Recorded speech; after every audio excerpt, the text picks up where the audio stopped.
que o Borussia Dortmund é um dos grandes da Alemanha incontestável. Nos anos 60, eles se tornaram o primeiro clube alemão campeão continental, ao vencer o grande Liverpool de Bill Shankly. Depois de uma inércia de algumas décadas, mais especificamente em 94, eles voltaram aos holofotes, dominando o cenário nacional, e depois em 97, vencendo seu primeiro título mundial e, obviamente, da Champions League. Mas na década de 2000, a situação era muito diferente. O Dortmund estava completamente na lama, praticamente falido, chegando até a ter que pegar 2 milhões de euros emprestados do Bayern. O time estava completamente humilhado. Porém, as coisas começaram a mudar, graças a fatores novos, como jovens jogadores talentosíssimos e um grande técnico. E um elemento que, apesar de tudo, nunca os abandonou: a fanática e apaixonada torcida. E o quebra-cabeça dessas peças gerou a imagem que todos mereciam. Em pouquíssimo tempo, eles saciaram jejuns, ganharam taças e bateram de frente com o Colosso da Baviera. Com um futebol intenso, que mais parecia uma música do AC/DC, e a intimidadora Muralha Amarela, eles faturaram a Copa da Alemanha, fazendo o Bayern sentir como é estar na estrada para o inferno no processo. Fez a Alemanha se tornar negra e amarela outra vez, conquistando o bi-alemão incontestável, e deixou toda a Europa estupefata ao atropelar Ajax e Real Madrid. É hora de dar palco a Royce, Götze, Lewandowski, Jürgen Klopp e companhia. O século XXI começou muito bem para os aurinegros com o título da Bundesliga 0102, naquele esquadrão que tinha craques como Lehmann, Metzelder, Rosick e Amoroso, e com a lenda do clube Matthias Sammer na beira do gramado. Além do título nacional, eles ainda bateram na trave na Copa da UEFA, perdendo para o Feyenoord de Van Persie. Mas depois disso, tudo mudou. O clube se afundou numa crise financeira, tendo má gestão e salários altos, igual certos clubes no Brasil hoje em dia. Para resolver isso, o time de Dortmund se desfez de seus craques e quase decretou falência, tendo inclusive que pegar dinheiro emprestado com o Bayern de Munique para conseguir pagar o salário.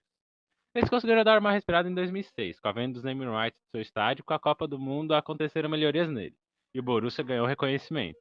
Agora só precisava resolver o pepino no campo, pois o presidente Hans-Joachim Watzke e Reinhard Robel conseguiram resolver a parte financeira e salvar o time da falência.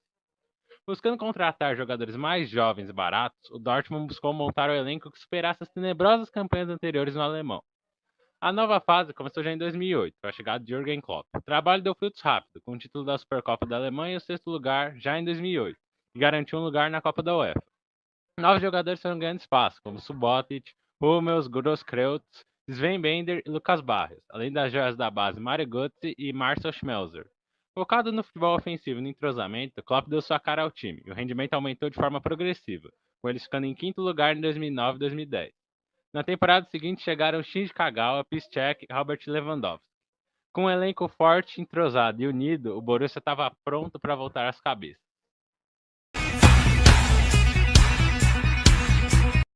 Na seca nacional, desde 2002, a prioridade era voltar a sentir o prazer de conquistar a Bundesliga. Para comprovar isso, é só olhar para os mata-matas daquele ano. Eliminação na segunda fase da Copa da Alemanha para o Kickers Offenbach e queda na fase de grupos da Liga Europa, atrás do PSG e do Sevilha. No primeiro turno, após a derrota na estreia para o Bayer Leverkusen, o time emendou 15 jogos sem perder, com 14 vitórias e um empate, com destaque para as vitórias de 3-1 contra o Stuttgart Schalke 04, ambas fora de casa, e o triunfo de 2-0 contra o Bayern de Munique no Signal Iduna Park, perdendo apenas para o Frankfurt no fim do primeiro turno. O Dortmund era o líder absoluto, 10 pontos à frente do segundo colocado mais 0,5, tendo o melhor ataque com 39 gols e a melhor defesa, tendo sofrido apenas 10. O time tinha o famigerado futebol rock and roll dos times do Klopp, sendo extremamente rápido, ofensivo e envolvente. Infelizmente, o time perdeu uma peça importantíssima por quase todo o segundo turno. Kagawa teve ótimas partidas no primeiro turno e 8 gols marcados, mas acabou se lesionando em uma partida pela seleção japonesa. Apesar disso, a equipe de Klopp engatou 8 jogos de invencibilidade, com destaque para o 3-1 no Bayern em plena Allianz Arena, acabando com um tabu de 20 anos. Além disso, aquela derrota acabou de vez com a chance de título do Bayern e marcou a primeira vez em que o Dortmund mandou a campo um time com média de idade de apenas 23 anos. Nas próximas 7 rodadas, o Borussia faturou 11 pontos, com 3 vitórias, 2 empates e 2 derrotas. Chegou a tão esperada glória na vitória por 2-0 contra o Nuremberg, na 32ª rodada, com gols de Lewandowski e Lucas Barrios. Após a garantia, começou uma luta ferrenha da torcida para conseguir estar no último jogo, contra o Frankfurt em casa. Mais de 300 mil pessoas brigavam por aproximadamente 22 mil ingressos, pois dos 80 mil lugares do Signal Iduna Park, 50 mil eram dos sócios e 8 mil da torcida visitante. Para resolver a situação, o clube fez um pré-registro e um sorteio. A festa do título acabou custando 5 mil euros, uma multa por causa das bombas de fumaça lançadas no campo antes do começo do jogo. Mas ninguém pode dizer que não valeu a pena. Aliás, falando em bombas, naquela mesma temporada, o Signal Iduna Park foi alvo de um atentado, realizado por um homem de 25 anos, que tinha explosivos e armas a 100 metros do estádio, e planejava executar o plano no Borussia Hannover na 28ª rodada. Felizmente, o plano foi frustrado pela polícia, e o Borussia venceu por 4-1. O time performou com uma perfeição parecida com as do Queen em shows ao vivo. Foram 75 pontos, tendo vencido 23 jogos, empatado 6 e perdido apenas 5, marcando 67 gols e sofrendo apenas 22. Lucas Barros foi artilheiro do time, com 21 gols, tendo 16 só na Bundesliga. Já o garçom da temporada foi Götze, com 11, sendo líder na estatística no campeonato.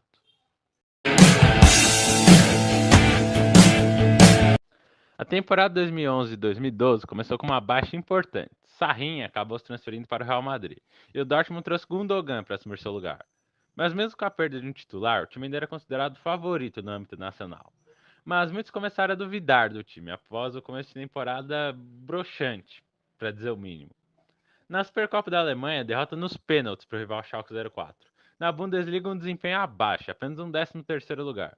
Já na Champions foi um vexame, com 4 derrotas, um empate, só uma vitória, e um grupo mediano, com Arsenal, Olympique de Marseille e Olympiacos. Eram diversos os motivos, como a demora de adaptação de Gundogan e principalmente a queda vertiginosa de desempenho de vários jogadores. Lewandowski, que assumiu o lugar do machucado Barrios, entrou no modo bagre e perdeu os gols feitos. Kagawa não conseguiu voltar no ritmo da temporada passada. Basicamente, o time estava precisando de chacoalhão. Ninguém melhor que Jürgen Klopp para dar o tapa na cara que eles precisavam para acordar. No dia 24 de setembro de 2011, começou uma virada de chave histórica. O time venceu mais por 2-1 e depois não perdeu mais. Nesse meio tempo, eles atropelaram o Colônia por 5-0, venceram o Bar por 1-0 na Allianz Arena, bateram o recorde de vitórias seguidas da história do clube com 8. Eles chegaram na liderança na 20ª rodada, após vencer o Nuremberg por 2-0. Já na 24ª, eles tinham 7 pontos de vantagem para o Bayern de Munique. Temos que falar também do espetacular 4-4 com o Stuttgart, com 2 viradas, 6 gols nos últimos 20 minutos de jogo.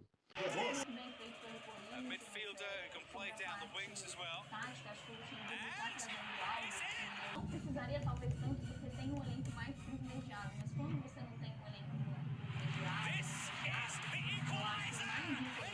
o time muito bem, tem feito e aí eu também tem muito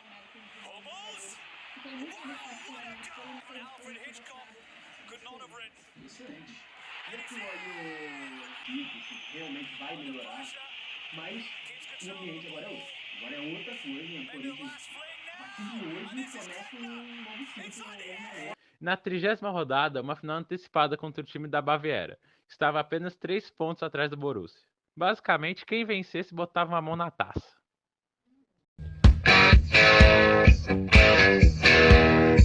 Mais de 80 mil pessoas compareceram no Signal Iduna Park para empurrar o Dortmund a mais uma vitória contra o Bayern. E depois de um primeiro tempo sem gols, Lewandowski finalmente deu um motivo para a Muralha Amarela tremer, ao abrir o placar com muito estilo.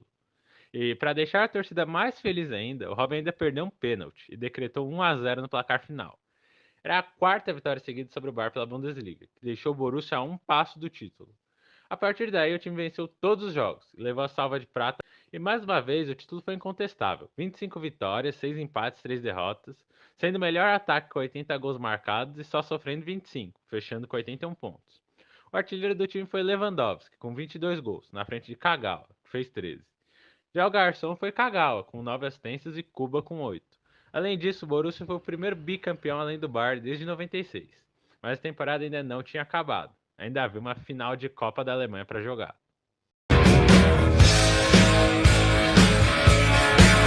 A Copa da Alemanha foi brincadeira de criança para o Borussia. Eles meteram 3-0 no Sandhausen, 2-0 no Dinamo Dresden, bateram o Fortuna Düsseldorf nos pênaltis após um 0-0, fizeram 4-0 no Rostenkiel e venceram o Greuther Fürth por 1-0 no caminho para a final.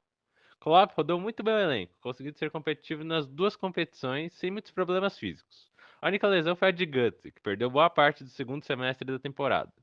7 dias após a taça da Bundesliga, o Borussia enfrentaria de novo o Bayern de Munique, que buscava levantar pelo menos uma taça nacional para levantar moral para a final da Champions League. Mas o que aconteceu foi um inferno para os bávaros. Aos 3 já estava 1 a 0, gol de Kagawa. O Robin até empatou, mas o Hummels e o Lewandowski marcaram e o primeiro tempo acabou 3 a 1. Já aos 13 do segundo tempo, Leva brocou mais uma vez, e Berry diminuiu aos 30. Por ele, Lewandowski completou seu hat-trick, deu fim ao jejum de 23 anos sem Copa da Alemanha e garantiu seu primeiro double da história, além de poder pedir o CPF do Bayern na sua nota, já que engatou a quinta vitória seguida sobre os bávaros. A saga nacional do Borussia havia acabado. Agora eles iam em busca de algo maior que a Alemanha. Eles tentariam reconquistar a Europa.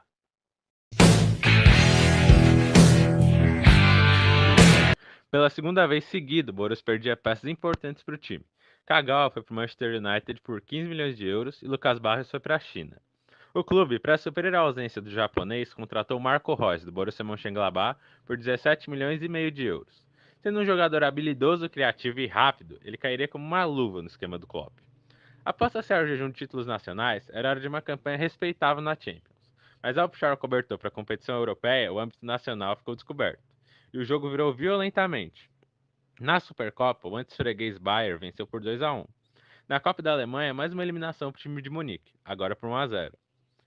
Na Bundesliga, o clube manteve invencibilidade até a terceira rodada. A partir daí, a equipe, antes consistente, se tornou extremamente instável, que não conseguia engatar uma sequência de bons resultados. O time alternava péssimos resultados até em casa, como uma cachapante 4 a 1 para o Hamburgo, e grandes desempenhos, como o sonoro 5 a 0 contra o Mönchengladbach e contra o Werder Bremen, este fora de casa. Os aurinegros passaram quase a competição inteira travado no segundo lugar, com o Bayern levando a taça com uma respeitável campanha com apenas uma derrota.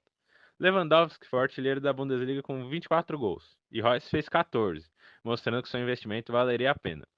O clube também teve o segundo maior garçom do campeonato, Kuba com 12. Apesar de perder o campeonato, o time não perdeu nenhum confronto direto contra os bávaros, tendo ambos acabado em 1 a 1. A campanha do time de Dortmund teve 19 vitórias, 9 empates e 6 derrotas, com 81 gols marcados e 42 sofridos. Mas se as coisas não foram tão boas em casa, na Champions, a história foi outra. Após a ridícula campanha na Champions anterior, eles mudaram a postura para a temporada 12-13. Eles estrearam vencendo o Ajax em casa por 1 a 0. Depois empataram com o City na Inglaterra por 1 a 1. E no último jogo do turno, os alemães bateram o Real Madrid em casa por 2 a 1, com gols de Lewandowski e Schmelzer. No retorno, empate em 2 a 2 com a na Espanha, e o Borussia encaminhou sua classificação ao meter 4 a 1 no Ajax em pleno Amsterdã, recebendo elogios até de Franz Beckenbauer. E fechou a fase de grupos batendo o City por 1 a 0 e ficando na liderança do grupo. Nas oitavas, Dortmund teve pela frente o brasileiríssimo Shakhtar Donetsk da Ucrânia. O Shakhtar aproveitou o fator casa e abriu o placar na ida com um gol de Sarna. E Lewandowski empatou ainda no primeiro tempo. No segundo, Douglas Costa, antes de virar um apreciador de casamentos, fez 2 a 1 e Hummels empatou e fechou o jogo de ida em um 2 a 2. A volta foi bem mais tranquila, os alemães fazendo 3 a 0. Nas quartas, o adversário foi o surpreendente Málaga da Espanha, que, embora não tivesse tradição internacional, não poderia ser subestimado. Foi chegar até as quartas sendo primeiro em um grupo com o gigante Milan e batendo o Porto nas oitavas. A ida na Espanha acabou 0 a 0. Já em Dortmund, o jogo foi dramático. Aos 25, passe de Isco e gol de Joaquim. Aos 40, contra-ataque do Dortmund, assistência de letra de Reus, golaço de Lewandowski. No segundo tempo, a tensão no Westfalen se tornou palpável, após Eliseu colocar o Málaga de novo à frente aos 37. O único resultado possível para a classificação agora era a vitória aurenegra, pois o Málaga tinha vantagem do gol fora de casa. Mas enquanto tem bambu, tem flash. Aos 46, Reus empatou o jogo, e aos 48, Felipe Santana virou de maneira épica, 3 a 2 para o Dortmund, que manteve a invencibilidade na Champions e o 100% em casa. Na semifinal, o adversário seria um velho conhecido, mas que dessa vez o confronto teria um peso completamente diferente. O Borussia continuaria da Espanha, mas dessa vez para pegar o Real Madrid, hiper tradicional e em busca da lendária La Décima. E como tudo que é ruim pode piorar, o Bayern de Munique pagou a multa rescisória de Mario Götze, e provavelmente visando bagunçar o rival, já anunciou sua contratação para a temporada 13-14. Poucas notícias fariam a torcida se sentir tão apunhalada pelas costas, o que gerou a Götze o apelido de Judas. Outro que já estava praticamente fechado com o clube bávaro era Lewandowski. Será que, mesmo com tudo isso, o clube alemão conseguiria vencer os merengues de Madrid?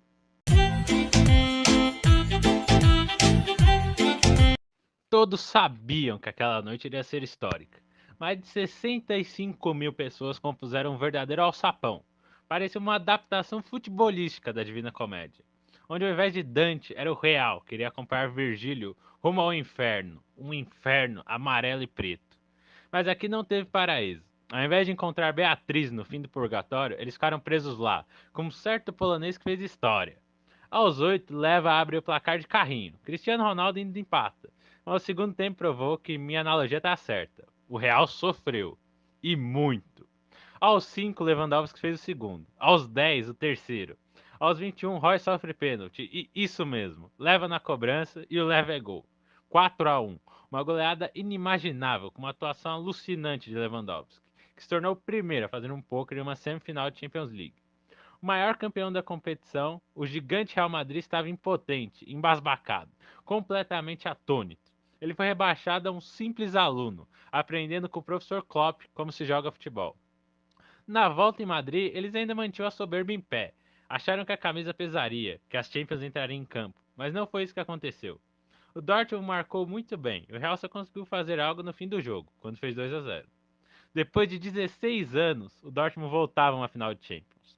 Mas a luta não seria com nenhum desconhecido. O inimigo era muito bem conhecido. Do outro lado da semi, veio o Bayern de Munique, que massacrou o Barcelona, 7-0 no agregado. Depois de tantos confrontos, mais uma vez eles se encontravam. Algo que parecia simplesmente o destino. Mas quem levaria o maior título disputado entre eles?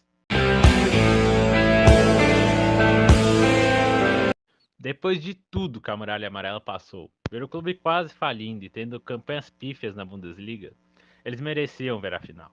Depois de tudo que Klopp e seus comandados fizeram e venceram, eles também mereciam estar ali. E com certeza mereciam a orelhudo. Tudo culminou naquele 25 de maio de 2013. Tudo os levou até a Inglaterra, mais especificamente para Wembley. Mesmo sem Guts, machucado depois do jogo de volta contra o Real, todos do lado amarelo sabiam que podiam vencer. Pois o rival naquela Champions League não só já havia sido batido antes, como também havia sido chamado até de freguês em um certo período. Mas apesar disso, era um duelo sem favoritos. Quando a bola rolou, os dois goleiros trabalharam muito. Quando o Borussia chegava, o Neuer parava. Quando o Bayern escapava, o Weidenfeller evitava os gols. No segundo tempo, começaram a sair os gols que aquela final merecia. Aos 15, Mandzukic abre o placar. Porém, após o pênalti cometido por Dante, Gundogan empatou, 1-1. O jogo continuou extremamente equilibrado. Quando todos preparavam seus corações para a prorrogação, Robben recebeu de Ribéry, passou a defesa do Borussia e finalizou no canto do goleiro, garantindo o título para os bávaros. O Dortmund não merecia isso. A bola que eles jogaram naquela final em toda essa saga merecia essa taça. Mas não aconteceu. Mesmo com a derrota, a torcida reconheceu que o time fez o que pôde, e Klopp, como grande comandante que é, foi agradecer a torcida pelo apoio. Mesmo em um momento tão dolorido, ele não se escondeu. A campanha foi ótima: 7 vitórias, 4 empates, 2 derrotas, com 24 gols marcados e 14 sofridos, em 13 jogos. Lewandowski foi o vice-artilheiro, com 10 gols. Borussia podia se orgulhar muito do que tinha feito. Mesmo com a política de contratações mais baratas, eles bateram elencos milionários. Para quem teve que pedir empréstimo para rival para pagar salário, ele até que chegou longe. Na decisão da Supercopa, mais uma vez o Borussia tinha o Bar pela frente, agora comandado por Pep Guardiola. O clube de Dortmund venceu por 4-2, com 2 gols de Royce, um de Gundogan e um contra de Van Buiten. Foi a primeira vitória sobre o Bayern desde o baile na Copa da Alemanha de 2012, e foi o primeiro time a marcar 3 gols no time de Munique desde aquela mesma partida. Esse troféu marcou o fim do esquadrão. Lewandowski também foi para o Bayern e outras peças importantes foram. Em 2015 chegou a Deus de quem começou tudo aquilo.